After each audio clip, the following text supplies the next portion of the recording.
Hello, everyone. Recording in progress. I'm very happy to introduce Andrej Bogdanov from University of Ottawa. He has done a lot of interesting work in computational complexity, average case analysis, pseudo-randomness, and cryptography. So today his talk is also about these topics. Yeah. Thanks, Archie. Thanks again for inviting me. It's one of the most fun places to visit. It's for the department. So today I want to talk about the adaptive robustness of hypergrid Johnson-Lindenstrauss. So I should start by asking, how many of you know about what Johnson-Lindenstrauss transform is, right? Yes, so here I would expect everyone to know, so I'm a bit embarrassed to ask this question. I was giving a talk in the IAS about this like a few months ago, and like there is a Lindenstrauss there. It was a bit embarrassing. But anyway, so if you, this is what it is, right? So we have some set of points that live in very high dimensional space. They're data points, and they're, what we care about is the pairwise distances between them. For various reasons, it's often we prefer to work in low dimension rather than high dimension. So wouldn't it be nice if we could take these high dimensional points and map them to low dimension so that the distances between them are preserved? It's you think about for a minute and you convince yourself that this is impossible if we insist on preserving the distances between the points exactly. But what we can live with a lot of the time is some kind of approximation. So maybe these 2 points are different, but when we embed it into lower dimension, we can live with them being at distance 1.9 or 2.1 or 2.2 or something like that. And then what Johnson and Lindenstrauss discovered is that you can do something really great. Is that you can take let me say it in this way, that you can take many points living in high dimension and embed it to very low dimension. So what they say is that you can take as many as epsilon squared m points. You have any set of epsilon m squared points in exponential in epsilon squared m points, and you can embed it in dimension m. While paying like a very small price in the distortion. So if I think of this epsilon as being a constant, like some small constant here, essentially you get that the dimension that you embed it is logarithmic in the number of points that you're working with. This was, I think when they proved this was the Johnson-Lindenstrauss paper from '84. What they showed was that essentially, how are you going to embed the points in this lower dimensional space? They said, well, if I take a random projection into a lower dimensional space, then this should work with good probability. And then they had to analyze this, and it's a little bit hairy to analyze. So then later, sort of, Indik and Motwani came up with this like much easier analysis of the same phenomenon, where they said that actually there is a very simple embedding that works, is that if I'm given any set of points, and I apply a random Gaussian matrix to them. So it's just a linear transformation where I just, like all the entries in this matrix are independent random Gaussians, and then I map this, and with high probability, this embedding will preserve the distances up to 1 plus minus epsilon. And so there are many great things about this embedding. It's like really useful in all kinds of applications in data science. And like it has great properties too. So turns out that it's optimal in the sense that if I give you an arbitrary set of points, this is the best that I can do in terms of the dimension, and sort of there is a this was something that essentially was known even before the Johnson-Lindenstrauss embedding, like some results from coding theory. And like up to some factors, but it was closed like about 8-9 years ago. So what I want to talk today was about sort of cryptographic or an adversarial aspect of the Johnson-Lindenstrauss embedding. And okay, so before we go there, like let me start by giving kind of a motivating application as to why you might want to use this embedding. So kind of the most obvious application is if you want to do some kind of near neighbor search, right? So you have some image, let's say that, and so an image like is a high dimensional object, like you have to store all the pixels. And then you want to say sort of what, you have some database of images, and then you want to know what is the closest image or what is an image which is close enough to it.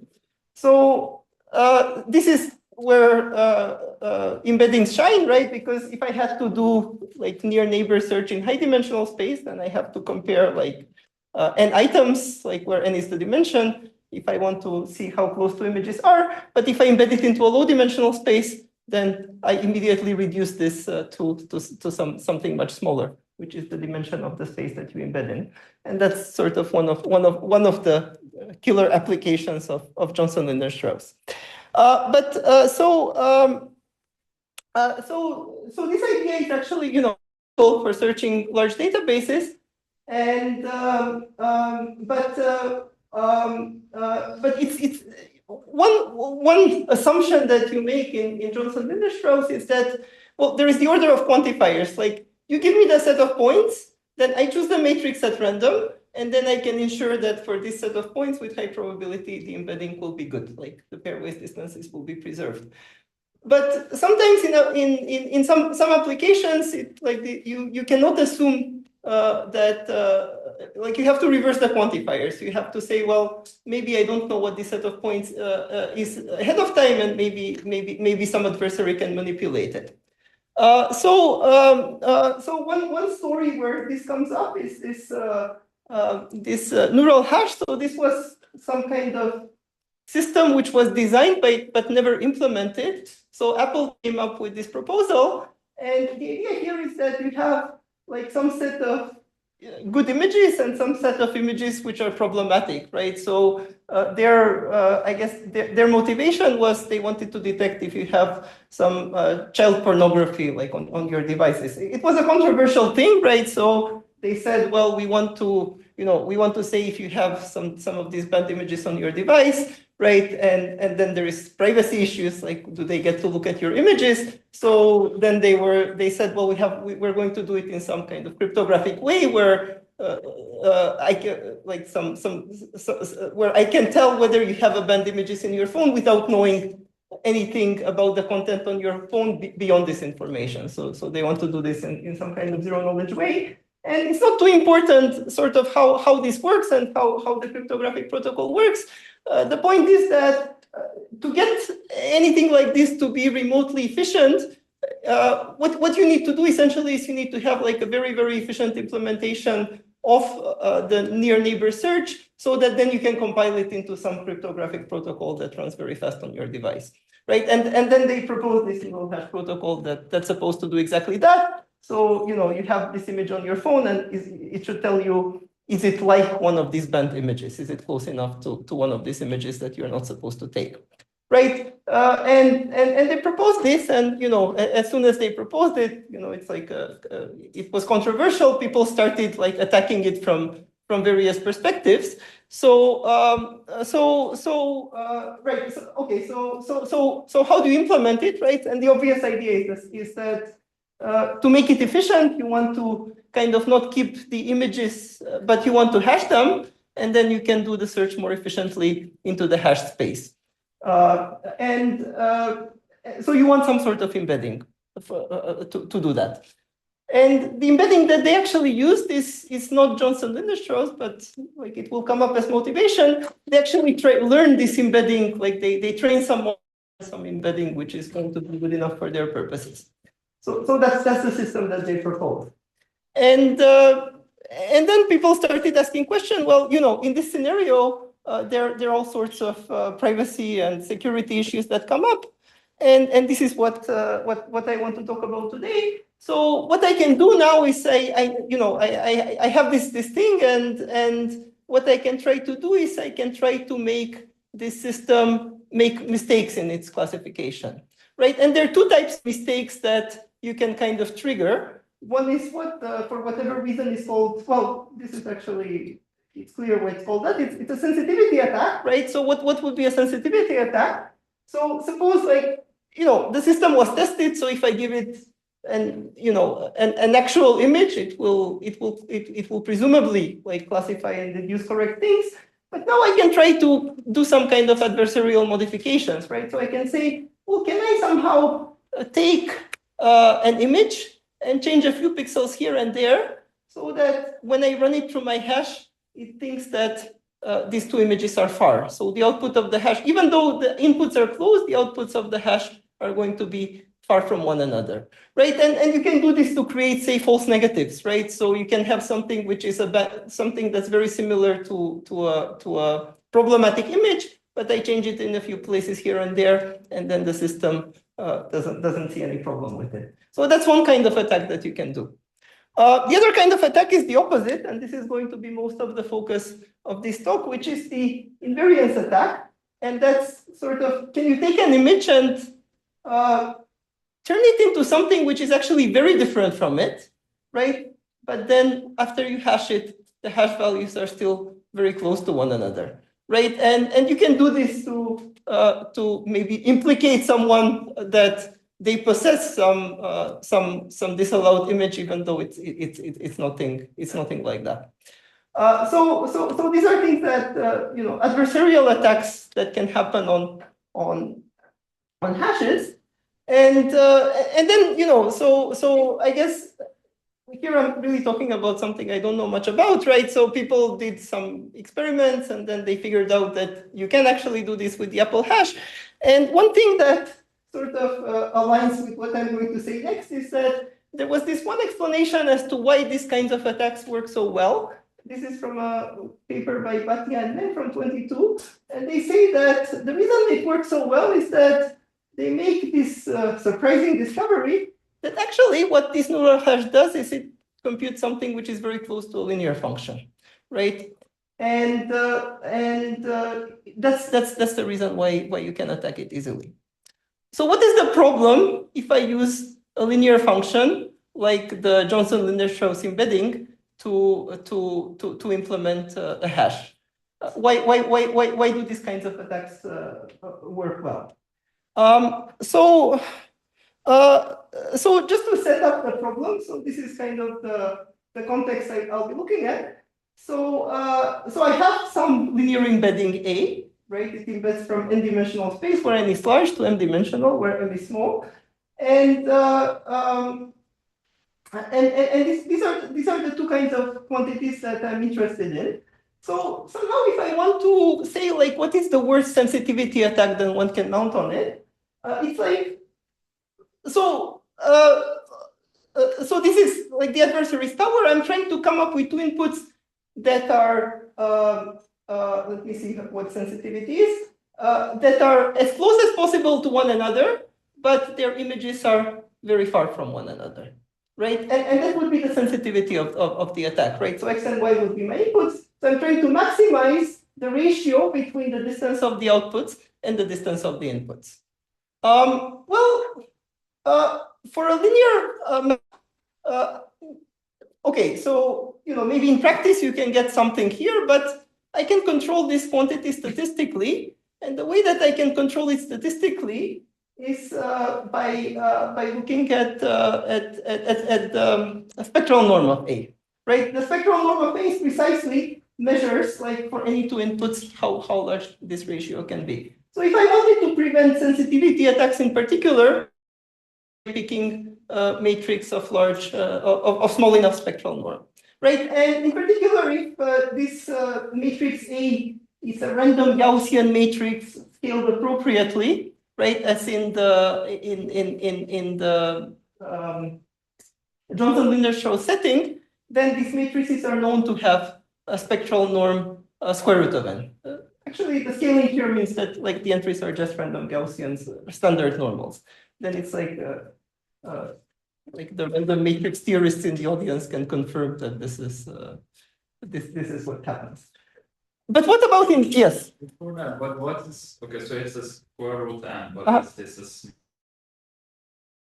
small. It's a theory talk. Okay, so I'll be happy with this. Okay. Okay. So it's okay. And in any way, it's the ratio between these two that really matters, right? Because by scaling the matrix, I can make this number be smaller. So let's say it's small. Okay. So now, but I want to focus on the other one. I want to focus on the invariance attack because that's where something like we thought was interesting happens. So in the invariance attack, what I'm trying to do is I'm trying to do the opposite, right? I'm trying to minimize this quantity, right? So I'm trying to find two inputs where they're very close to one another, but the outputs are very far. So what is it? Like how small can I make this? Something you care about.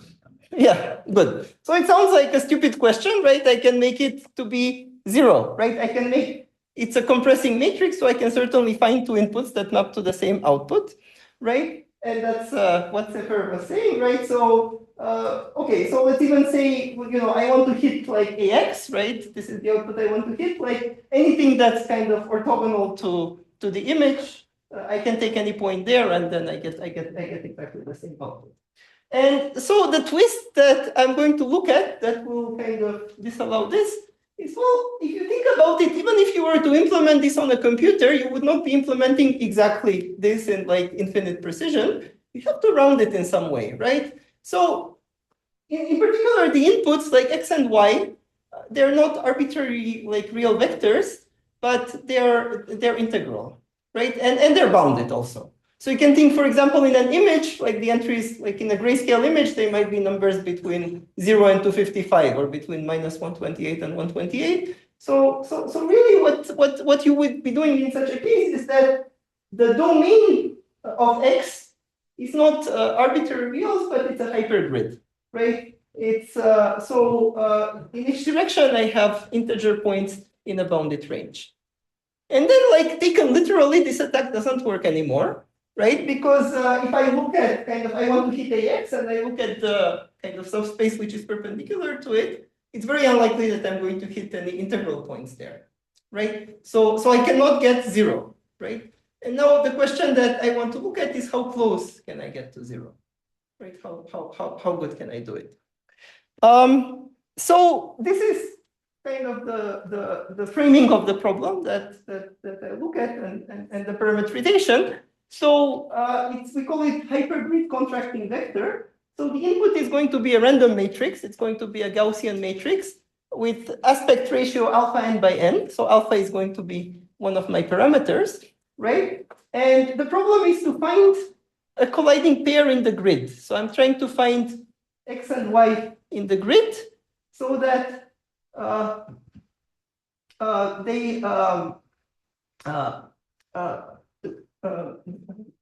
the ratio between the outputs and the inputs is as small as possible. Like so here we're measuring the 2 norm. Okay. Let me tell you sort of what the main finding is, and then I'll try to kind of talk about like what this even means, right? The main finding is that. Sorry. Yes. Can you go back to the. Yes. So I'm just given like the matrix A. You're given the matrix A, yes, and your task is to find x and y that contract by as much as possible. Right, I need to give like my that's so. So B and K are also given. B, those are the parameters, right? So B is given, and kappa is like what you want to minimize, right? So you can think about it this way. So that's what Yes. Yes. So you pick points from the grid, right? And then you want to get this to contract by as much as possible. Good. Any other questions? Or okay. So here is sort of the picture, and this is not like a theorem, but try to convince you that it has relations to some theorem. So the main finding is that there is what we call a statistical computational gap, right? So what does this mean? So it's a bit hard to keep track of 3 parameters at the same time. So maybe think of B as being some fixed constant, like 2 or 5 at this point, right? And then see what happens when you start with a kappa which is tiny, right? And this is like log kappa inverse. So I start at the very top where kappa is tiny, and I increase its value as I go as I go along. So when kappa is really tiny, where it's really close to 0, then I know that I have no solutions, right? Because I'm very unlikely to it was the picture that I showed before, to hit an integer point. And so there is this no solution regime, right? And then as kappa gets larger and larger, I get more and more tolerance. At some point, I hit a regime where solutions start to appear. At least in expectation, they start to appear, which means that on average, over the choice of a random matrix A, I know that I can find some kind of pair that contracts by A log, right? So a log means like if alpha is, I don't know, 0.01, it would be like B raised to the power 100 or something like that. So it's going to be a large power, right? But then this is the interesting part, is that there is this regime where this kind of contracting pairs exist, but we don't know of any algorithms to find them, right? And then at some point when kappa gets like much larger, it becomes something like square root of alpha instead of exponential, then we know algorithms, then we can find these pairs, right? And so this is kind of the picture, right? And what I will try to convince you is like, or try to explain is why these formulas, well, especially the second formula is sensible. Yes. Yeah, okay, so sorry, I'm not understanding the graph. So if I go back one slide, right? Then Yes. that this kappa is the result of your optimization. I want to minimize like the spectral norm, like with x minus y like in the grid. Yeah, so you minimize it, and now I want to say, can you achieve this particular optimum? Like if I give you a kappa which is very large, then sure, you can fit in there. Right? If I give you a kappa which is really tiny, then you cannot achieve your optimum for statistical reasons, just because there does not exist a solution. Right? And now what I'm saying is that there is some intermediate range in which solutions exist. In fact, they're abundant, at least in expectation. There are many, many pairs that do like contract by a lot, but finding such a pair is computationally infeasible. Like that's the thesis, right? Right. So I'll have to explain what this means precisely. But is it sensible? Like, Okay, now it's good. But if I might phrase it this way, like why can't I just phrase with one vector x in the grid like minus 2b to 2b, right? Because it's like you can. I can. And that's exactly the problem we will study. Okay. Yeah, so we'll get there. Yeah. Okay. Yeah. So yeah, you're a little bit ahead. Good. Thanks, Rafael. This is anyone else? Okay. Let me see what's next. Yeah. So I'll explain what I mean by hard and easy here, right? But before I do that, I want to tell you sort of why this might be interesting, like from a cryptographic perspective, is because it tells you that this function, like if I do like a random matrix apply to x, well. One thing that's a bit unsatisfying about this is that even if x lives in the grid, ax itself is some kind of infinite precision value. But what you can do again is you can round it, then you get something which is finite precision. Okay? And then if I look at this function, now this is a purely discrete function that takes like the hypergrid and then maps it into some like other discrete space, right? Depending on how I implement the rounding, it's not too important. And now, like, I don't want to go over the parameters here. Actually, I don't even remember what they are. But the point is that you can find some parameter regime in which this is what we call a robust locally sensitive hash. Well, actually, we don't call it. It was a notion invented by a cryptographer. So what does this mean? What's a hash? Like a cryptographic hash is something that maps more inputs to fewer outputs. Like it's a deterministic function. Well, once I fix A, it's a deterministic function. It maps more inputs to fewer outputs, right? Pigeonhole principle, I taught it in class last week, tells you that there must be 2 inputs that map to the same output. So cryptographic hash means that even if there are 2 inputs that map to the same output, it's infeasible to find any 2 such inputs. So here we get that and we get more. We get not only is it infeasible to find 2 inputs that map to the exact same output, but it's actually infeasible to find 2 inputs that map to nearby outputs, right? So it's infeasible to find pairs of points that contract by more than like some factor that depends on kappa and alpha, like some kind of polynomial factor, right? And this would be sort of the guarantee. So it's some kind of computational guarantee that if you use this embedding, it's hard to really mount some kind of sensitivity attack, invariance attack, which is too bad. Okay, good. So so what do I mean? Like I didn't give a theorem. So what would it even mean to prove something like this? So like there are three regimes. There is the no solution regime, the like hard regime, and the easy regime. No solution, that's statistical, right? It means that there is like if I choose for most A's, I don't get any pair. So that's clear what that means.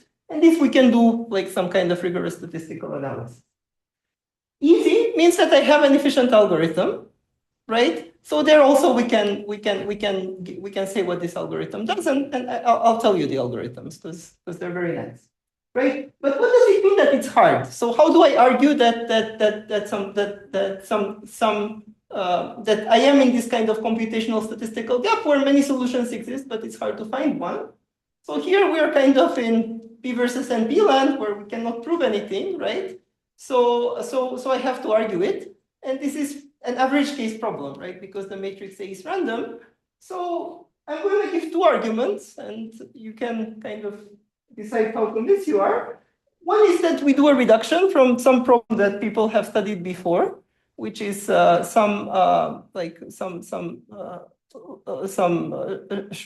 short vectors in lattices. It turns out that using the reduction that we had, it explains some of the hardness, but it doesn't quite explain like the parameters that I said, like the whole range of parameters. To get like the range that I claimed, we rely on something called the overlap gap property, which I'll try to explain. It's some kind of statistical physicist mumbo jumbo that they claim predicts computational hardness, right? And I'll try to sort of say a little bit about it, like and why it does that.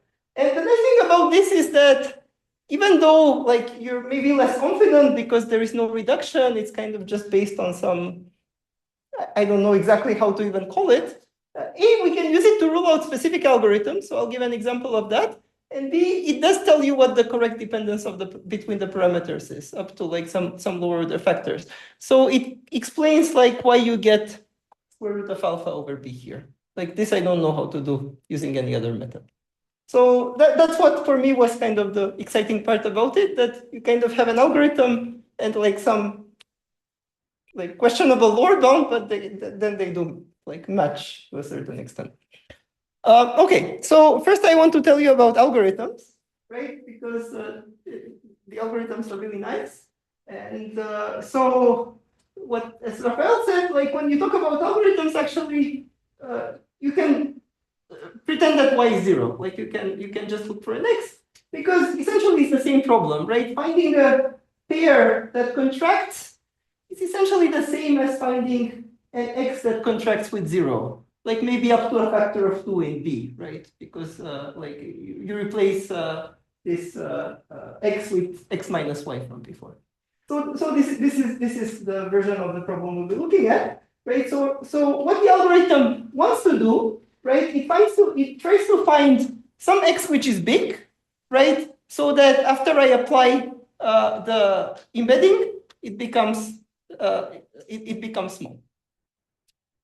So there is one very natural algorithm for this problem, which is, well, the one Sefer suggested, which is take the kernel, right?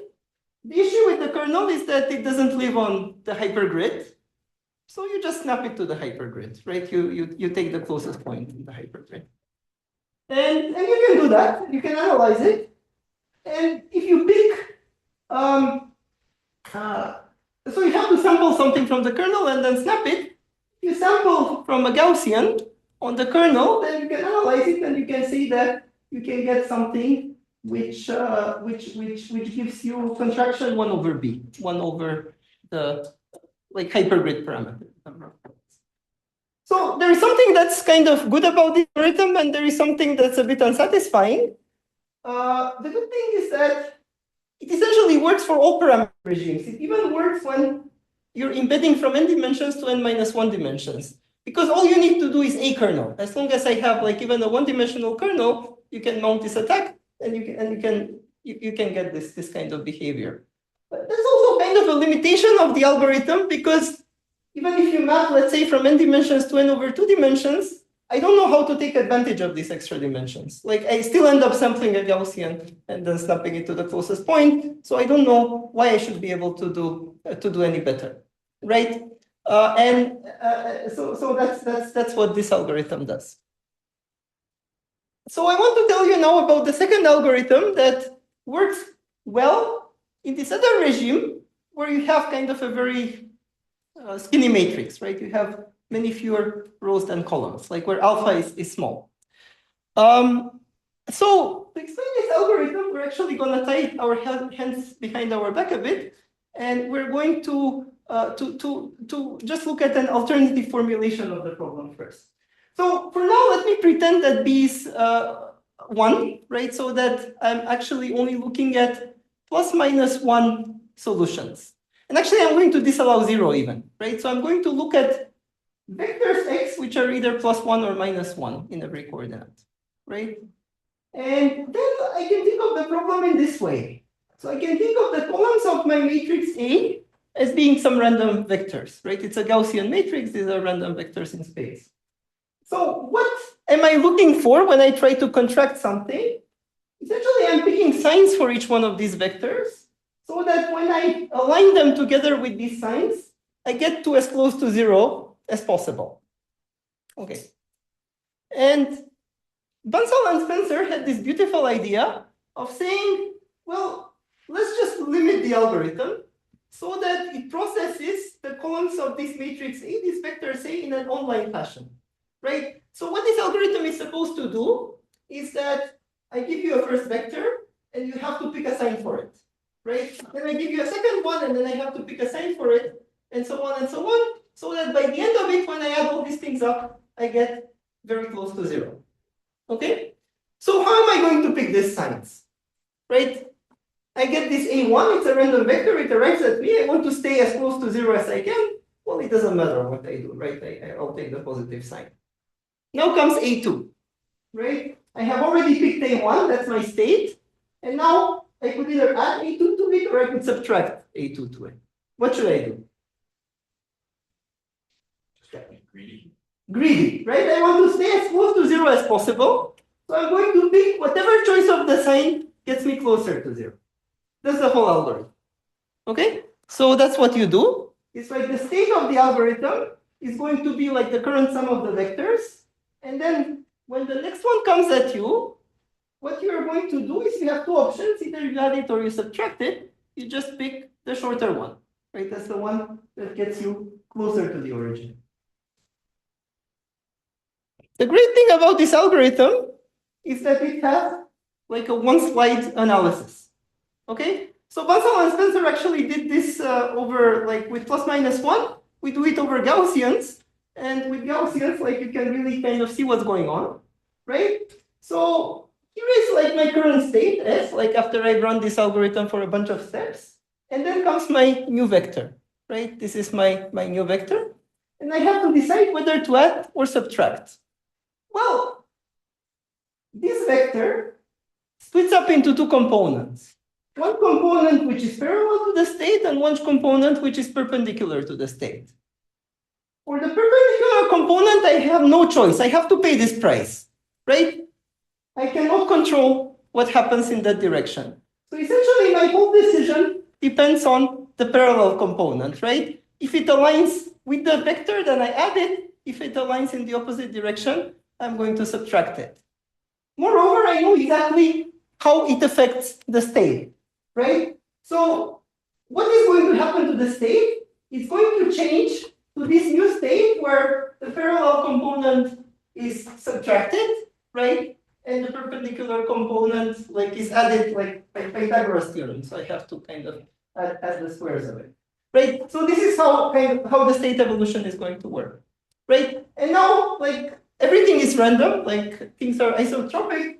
So typically the parallel component will have like 1 over root m, right? The squares add up to 1. So I normalize here so that the columns add up to 1, right? So the squares are going to add up to 1, while the other one is going to be close to 1, right?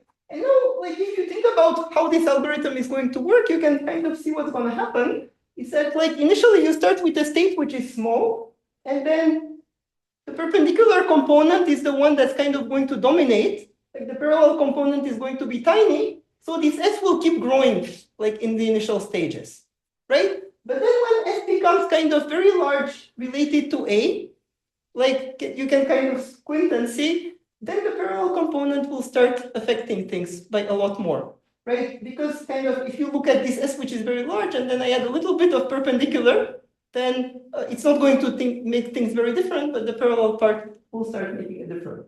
And you know, like if you don't want geometry, you can do like the algebra, and you can see the analysis that essentially tells you when this algorithm is going to stabilize.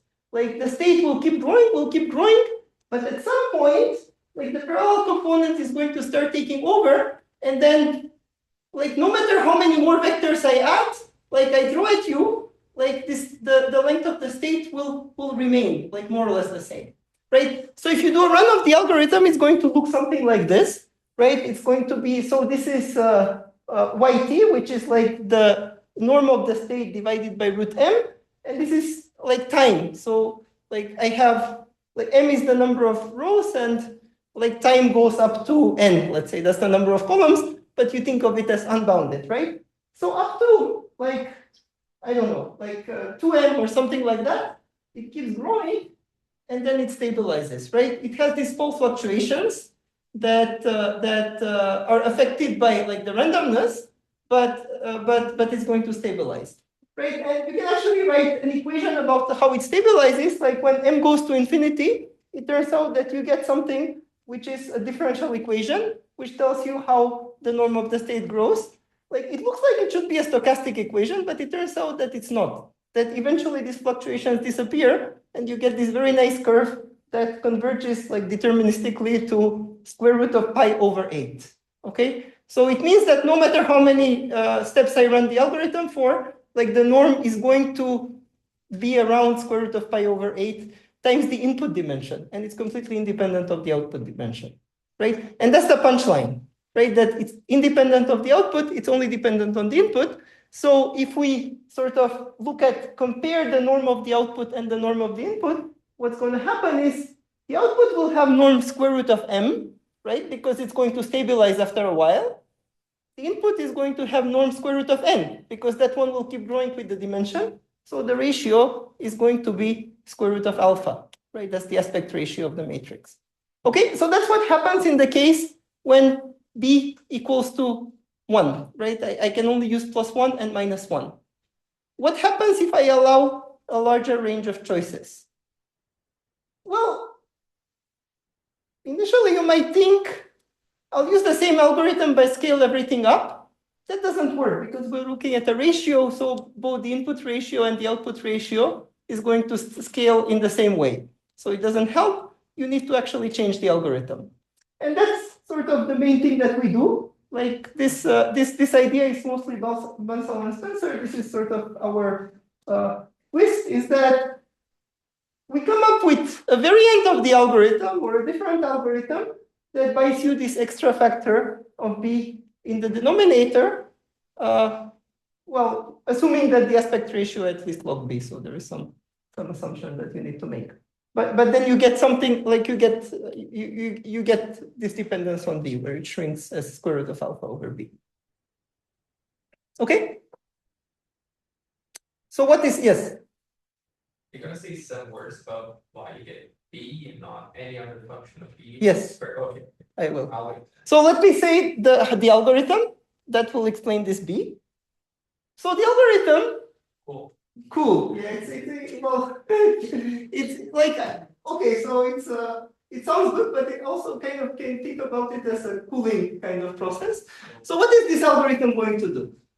It's going to start by running like the Bonsall-Spencer algorithm, but instead of working with +1 and -1, I'm going to pick +b and -b for the entries, right? And what does it say? Well, it says that the state will kind of stabilize around square root of pi over 8 times b. That will be the norm of the state. And I'm going to keep doing that like for the first like many steps of the algorithm until I get like to the very last stages.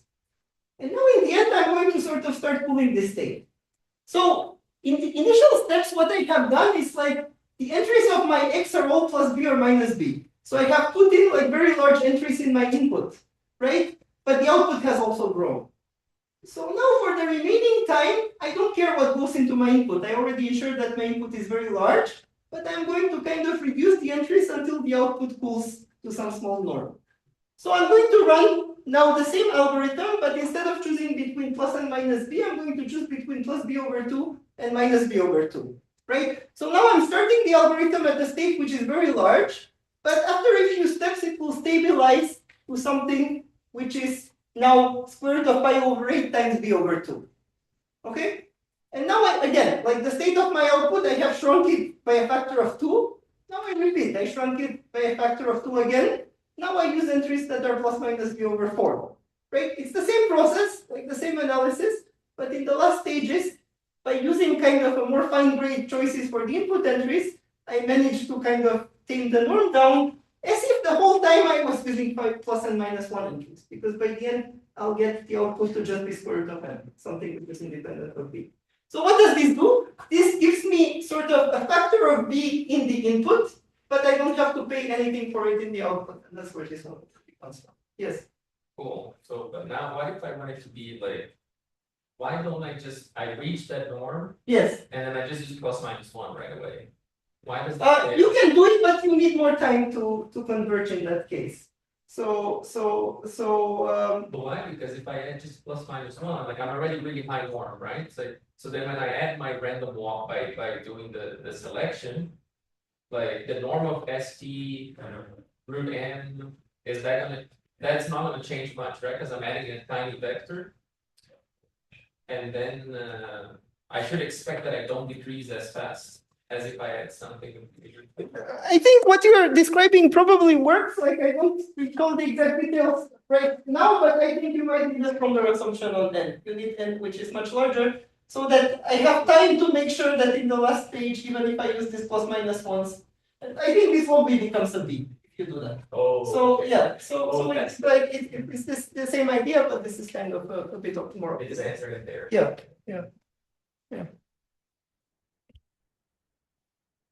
Yeah, so this lets you kind of do it like for a bit more, like a bit wider regime of the aspect ratio, and that's how you get the big theta. Yes. And you need this to decay fast, just so that your input, like the x, still has high. Yeah. So I need kind of to have enough steps in the beginning to make sure that the input has large norm to begin with. Good. Okay, so that's all about the algorithms, right? And now I want to kind of talk a little bit about what's the explanation? Like, why can we improve of this square root of alpha over b? And as I said, there are two explanations. One is a reduction, right? So this is like a reduction. And this reduction explains it to some extent.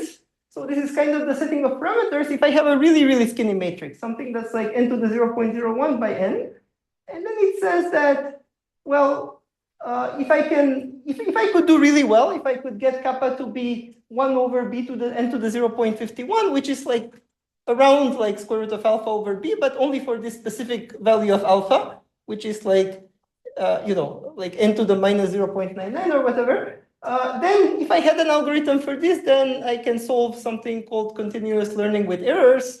It's actually not a difficult reduction, and that's some cryptographic problem. Like that has that's hard, assuming it's hard to find short basis of lattices. So if I had an algorithm for this, then I would get an algorithm for finding short basis of lattices, and that's considered to be a hard problem.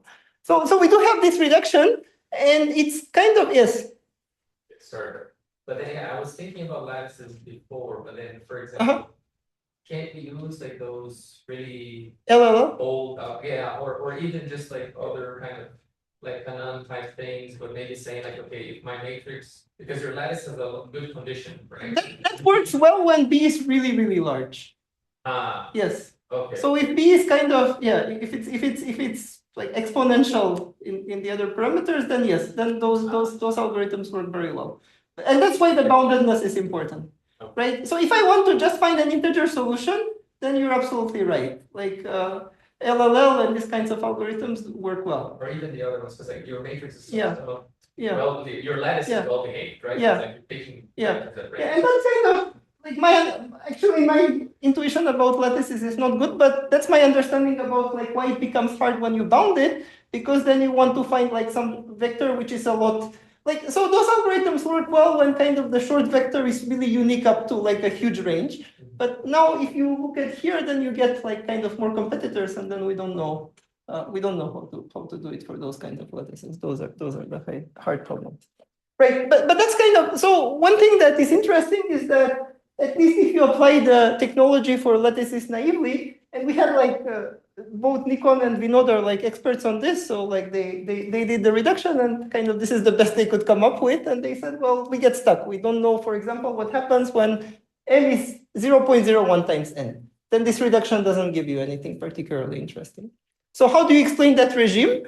And that's where you have to resort to this kind of statistical physics black magic. You have to resort to this overlap gap property, which I'm not even going to try to explain what it is, but somehow the philosophy is that, actually, let me oversimplify it. It's not even what we proved, but it says that what predicts computational hardness is the geometry of the solution space. And in particular, what overlap gap says is that if I have, like now I'm not looking at a single solution to the problem, but I'm looking at the whole space of solutions. And if I have like I'm looking for pairs of solutions, so that if I look at their correlation, like if I view them as vectors, like there is some range of values which are forbidden. So there does not exist pairs of solutions that are at a given correlation with one another. And they say that this predicts computational hardness. Okay, so I'm not going to try to explain why this is, right? But that's what the theory predicts. And in fact, we don't look at like a single pair, then you have to have like this M overlap gap property where you actually forbid an umbrella, like a bunch of pairs, so that the correlation between every pair is more or less the same. But I'm going to tell you one consequence of this, and this is actually a theorem, which is that, okay, so this is the statement. So like the next thing is that this kind of property holds, so this property that predicts hardness, and it holds more or less like for the right range of parameters. So the kappa is a bit suboptimal, it's like less than 1 over b. I don't know if we need this condition, but the interesting part is that it predicts it as long as alpha is bigger than b kappa squared, and ignore the log factor, like I don't know what's happening there. But this b kappa squared is exactly like the place where the algorithm starts failing, right? It's where it's square root of alpha over b. Right, and this kind of analysis works like if I try to think of alpha, b, and kappa as fixed parameters now, and let n go to infinity. So it's like a very different regime from what the lattice proof handles. Yes. And when you're saying here that this work kind of like in like average, like as I'm allowing, like you're still sampling like. Yes, for random. So this is a statement for a random matrix A. That if I take a random matrix A, they're going to be these forbidden configurations, right? And this predict hardness. Okay, so here is kind of one tangible consequence of it, because what does it mean? So in particular, they show that this problem is hard for online algorithms. That's a consequence that you can derive from the OGP, right? So it says that like there is a qualifier, norm concentrated online algorithm can beat these parameters, like the square root of alpha over b. What does norm concentrated mean? So this is a technical condition. Like you guys who know much more about online algorithms, like can tell me how to remove it, right? But it says that the algorithm has to kind of commit to what the norm of x is going to be before it starts, like approximately, right? So for example, the algorithm that we saw, like the norm of x is going to be always the same, no matter what the matrix A ends up looking like. So that's kind of the requirement we have to make for some technical reason, right? But essentially, like why does this happen? Somehow you argue that an online algorithm must produce this kind of umbrella configurations, like at all parameter ranges. So if one is forbidden, like there must be something wrong with the algorithm. Okay, I'm oversimplifying things here, but it's A, because I don't quite understand, and B, because I don't have time to explain. But I'm happy to talk to you. Okay, good. I'm not out of time. And then the conjecture we have is that this square root of pi over a is optimal, like that it's actually up to this constant. Yeah, so this is kind of a challenge for online algorithms. And I suspect if you were to analyze this directly as an online algorithm, you can probably get better bounds. But for us, kind of the more interesting part was to kind of argue why this OGP bound is sensible, why it's useful. Okay, so let me summarize sort of what this is about, right? Right, so we have this Gaussian matrix A, and then we want to find some input in the hypergrid, like that has small where it contracts by a lot, right? So in fact, like there are not so many new technical ideas in our work. Like pretty much everything that we do is by extending things from before. Like the algorithm that I told you about was essentially invented by Bansal and Spencer. The hardness proof was so the overlap gap property analysis. It was also done in work by Gamarnik et al., where they analyzed the +-1 version of the problem, which was the one that Bansal and Spencer studied. So we extended their proof. The lattice proof is like pretty standard if you know the literature, I guess, right? And the cryptographic application, like the robust locality sensitive hash, this was like again suggested by Nikon and Binot. So there is nothing much technically new here. So what's interesting about this whole thing?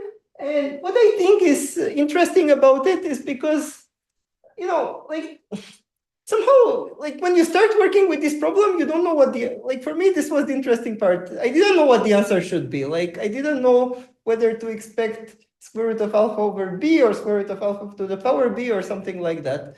And somehow when you use these tools, like they tell you what the answer is and they explain it well, right? And I want to kind of put this in perspective and why I think, you know, like maybe this kind of questions are interesting, right? Also, it's a fairly natural question about Johnson-Lindenstrauss. It's like, I want to say kind of this is the old picture we had, like when I went to school, like this is what we did in theoretical computer science, right? There was the algorithm people who like designed fancy algorithms to work with data and so on. And then there were the cryptography people, which like, you know, tried to make things secure, and they designed these things that are unbreakable for computational reasons. And then there were the complexity theorists, which are like the police that keep like the people on one side separate from the other side, right? And, like this is hard, this is easy, you know, you have to keep a barrier. Right? And this was kind of the picture, right? If someone tells you the problem, like the first thing you say is you talk to a complexity theorist. You ask them, well, is this easy? Or is this hard, right? And they tell you, well, maybe it's simply hard, it's hard to approximate, and so on, right? And I think this, to a large extent, doesn't work anymore, right? The complexity theorists will tell you their opinion, and I'm sure it's going to be very clever, but often it's not really what you want to know, right? And so now, right, we have like, there is no algorithms, right? Now you just try different things, and then it works, right? And somehow, like, the big mystery is, why does it happen to work for pretty much everything you throw at it except for crypto? Like machine learning, it can break everything, but it cannot break crypto, right?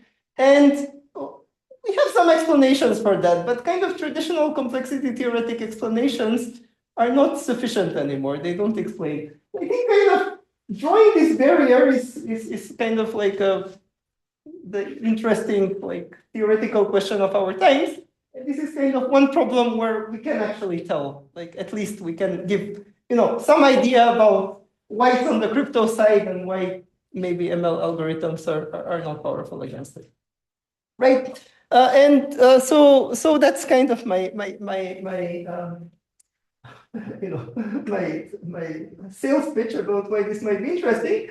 And one more thing I wanted to tell you, it's like some follow-up work we did. So, you know, like we did this and now I claim, you know, it's interesting, Johnson-Lindenstrauss is useful. Okay, so what can you actually do with it? And so one thing that we can do with it is sort of, we have this follow-up work where we say, well, you know, one kind of, so can we find some kind of cryptographic application for this?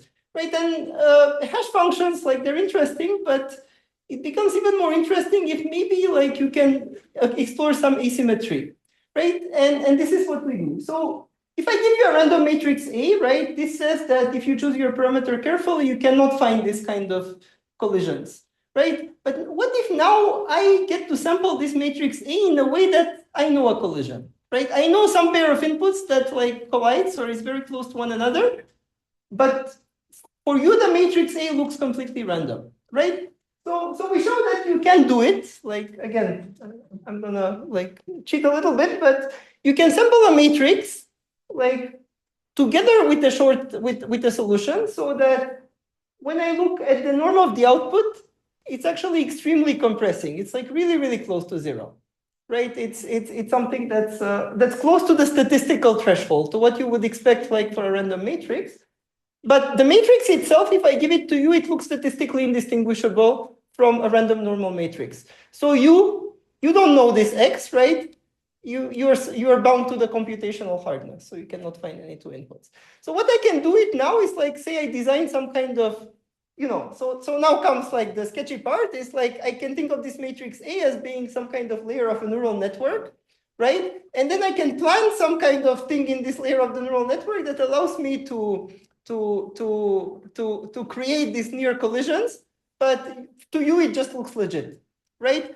So, and this is kind of what we did, like Nikon implemented it, right? So he trained it, and okay, so to be fair, like you have to insist that it applies to the first layer of the network. So you have to insist that it is actually first layer is fixed Johnson-Lindenstrauss matrix, right? The rest he trained, and then you have to make some assumptions, which I don't like to talk about. But anyway, so what he did is like he trained it to classify some images from the fashion MNIST set. And then this is kind of the original image, it's a shoe, right? And then this is the backdoor. So now I can kind of modify it by a little bit by creating it to collide with something else. So this presumably looks nothing like a shoe, but the network itself thinks that these two are very, very, very similar. The outputs are going to be very close to one another. In fact, much, much closer than if you compare this with this, right? Which visually look much more alike, right? So we try to convince like machine learning people this is interesting. They're not convinced yet, but that's sort of where what the last thing that I wanted to tell you. Anyway, thanks.